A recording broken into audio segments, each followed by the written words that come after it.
Eu não fazia ideia disso aqui sobre a nossa língua. No período onde acontecia escravidão em nosso país, todo e qualquer trabalho manual era feito por quem estava escravizado.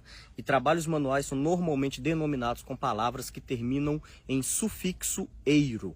Faxineiro, cozinheiro, sapateiro, ferreiro, carpinteiro e vários outros. É muito comum a utilização do sufixo eiro de forma pejorativa, diminutiva ou para ofícios manuais. Algumas formas pejorativas. Quem tem moto é motociclista. Está fazendo alguma coisa de errado com essa moto, motoqueiro. Quem toca violino, violinista, piano, pianista, instrumentos de orquestra e teatro é chique. Quem mora no interior e toca viola, violeiro. Pessoas que moram nos periféricos e nas comunidades, quem gosta de pagode é pagodeiro, quem gosta de funk é funkeiro, quem fala mal do vizinho é fofoqueiro. Então quase sempre sufixo eiro é pejorativo, diminutivo ou utilizado para ofícios. Para nacionalidades é muito comum utilizar sufixo ano ou ex. Português, francês, holandês, japonês, argentino, chileno, americano, australiano, alguns tipo russo, turco, alemão não usam, mas é quase sempre ano ou ex. Quem nasce na Índia é indiano. E conta-se ao povo brasileiro uma história bem bonita e romantizada, que alguém sai de Portugal para buscar especiarias nas Índias, erra o caminho e por um acaso descobre o Brasil.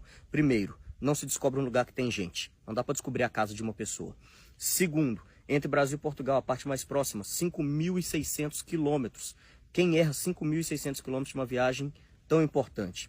Terceiro, em 1494 foi assinado o Tratado de Tordesilhas, dividiram o mundo ao meio. Onde fosse colonizado, metade é de Portugal, outra metade é da Espanha. Se dividiram em 1494, em 1500 sabiam da existência. Vieram tomar posse de uma terra que tinha nome Pindorama, palavra do Tupi-Guarani, que significa terra das palmeiras, palavra essa utilizada dentro dos navegadores, porque Pindorama já era rota de comércio, e era rota de comércio porque tinha gente. Mas nessa história bonitinha de ir para as Índias, chamam as pessoas de Pindorama de índio e indígena. Quem nasce na Índia é indiano, não é índio, muito menos indígena. E no nosso vocabulário, a palavra índio e indígena tem formatos pejorativos e esses formatos foram utilizados no período de colonizações, mas foram apagando e escondendo isso de nossa história.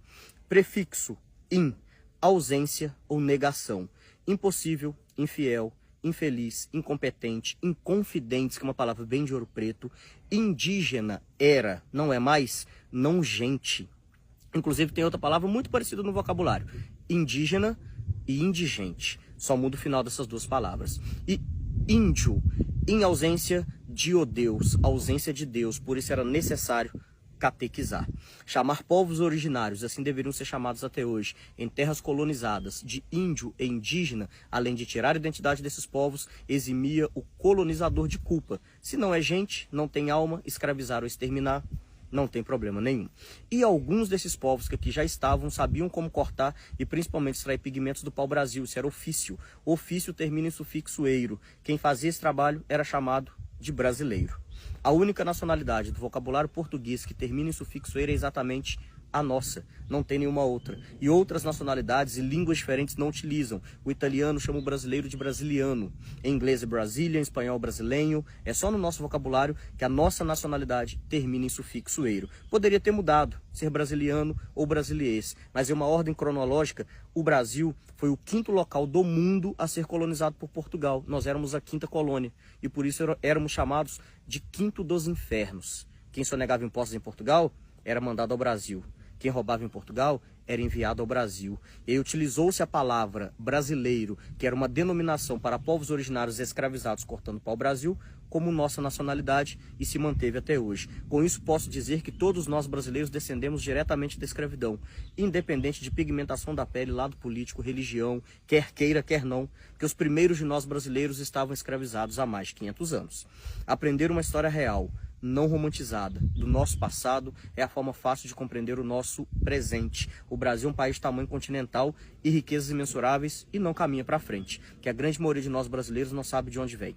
Tiraram nossa identidade, nossa ancestralidade e nos dividiram de forma política, econômica, religiosa, regional, social, racial. Hoje somos brasileiros brigando com brasileiros, muitas vezes sabe nem o motivo da briga, quando sabe utilizando os motivos que acabei de citar, quando o ideal era lutar contra esse sistema que vem escravizando o povo brasileiro em épocas e formas diferentes, atualmente e há mais de 500 anos.